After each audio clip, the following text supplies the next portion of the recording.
आज मेरे सभी सब्सक्राइबर और वीडियो देखने वाले को जय श्री राम।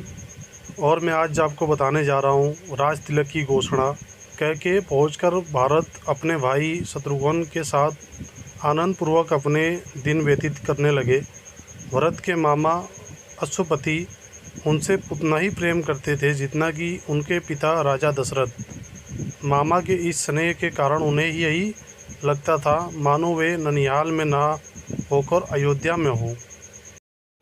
इतने पर भी उन्हें समय समय पर अपने पिता का स्मरण हो आता था और वे उनके दर्शनों के लिए आतुर हो उठते थे। राजा दशरथ की भी यही दशा थी। यद्यपि राम और लक्ष्मण उनके पास रहते हुए सदैव उनकी सेवा में संलग्न रहते थे, फिर भी वे भारत और शत्रुघ्न से मिलने के लिए अनेक बार व्याकुल हो उठते थे। समय व्यतीत होने के साथ राम के सद्गुणों का निरंतर विस्तार होते जा रहा था। राजकाज से समय निकलकर आध्यात्मिक स्वाध्याय करते थे। वेदों का सांगोपांग अध्ययन करना और सूत्रों के रहस्यों का समझ कर उन पर मनन करना उनका स्वभाव बन गया था।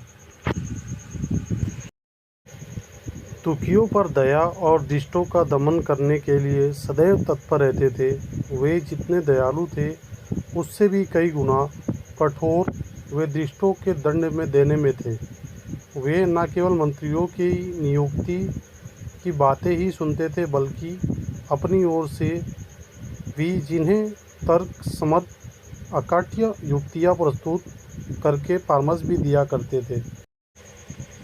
अनेक युद्धों में उन्होंने सेनापति का दायित्व संभालकर दुर्धर्ष शत्रुओं को अपने पराक्रम से परास्त किया था।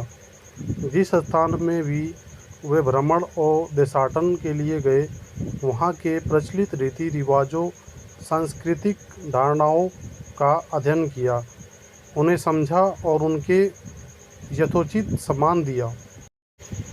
उनके क्रियाकलापों ऐसे थे कि लोगों को विश्वास हो गया कि रामचंद्र क्षमा में पृथ्वी के समान, बुद्धि विवेक में बृहस्पति के समान और शक्ति में साक्षात देवताओं के अधिपति इंद्र के समान है। न केवल प्रजावरण स्वयं राजा दशरथ के मस्तिष्क में यह बात स्थापित हो गई थी कि जब भी राम अयोध्या के सिंहासन को सुशोभित करेंगे, उनका राज्य अपूर्व सुखदायक होगा और वे अपने समय के सर्वाधिक योग्य एवं आदर्श नरेश सिद्ध होंगे। राजा दशरथ अब शीघ्रातिशीघ्र राम का राज्याभिषेक कर देना चाहते थे। उन्होंने मंत्रियों को बुलाकर कहा, हे मंत्रीगण, अब मैं वृद्ध हो चला हूँ और रामचंद्र राज सिंहासन पर बैठने के योग्य हो गए हैं।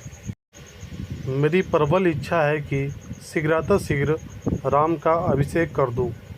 अपने इस विचार पर आप लोगों की सम्मति लेने के लिए ही मैंने आप लोगों को यहाँ पर बुलाया है। कृपया आप सभी अपनी सम्मति दीजिए। राजा दशरथ के इस प्रस्ताव को सभी मंत्रियों ने प्रसन्नतापूर्वक स्वीकार किया। शीघ्र ही राज्य भर में राज तिलक की तिथि की घोषणा कर दी गई और देश देशांतर के राजाओं को इस शुभ उत्सव में सम्मिलित होने के लिए निमंत्रण पत्र भिजवा दिए गए। थोड़े ही दिनों में देश के राजा महाराजा, वनवासी, ऋषि मुनि और अनेक प्रदेश के विद्वान तथा दर्शकगण इस अनुपम उत्सव में भाग लेने के लिए अयोध्या में आकर एकत्रित हो गए। आए हुए सभी अतिथियों का यथोचित स्वागत सत्कार हुआ तथा समस्त सुविधाओं के साथ उनके ठहरने की व्यवस्था कर दी गई।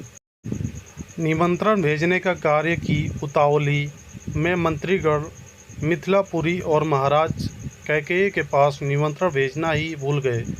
राज तिलक के केवल 2 दिवस पूर्व ही मंत्रियों को इसका ध्यान आया। वे अत्यंत चिंतित हो गए और डरते डरते अपनी भूल के विषय में महाराज दशरथ को बताया। यह सुनकर महाराज को बहुत दुख हुआ, किंतु अब कर ही क्या सकते थे। सभी अतिथि आ चुके थे।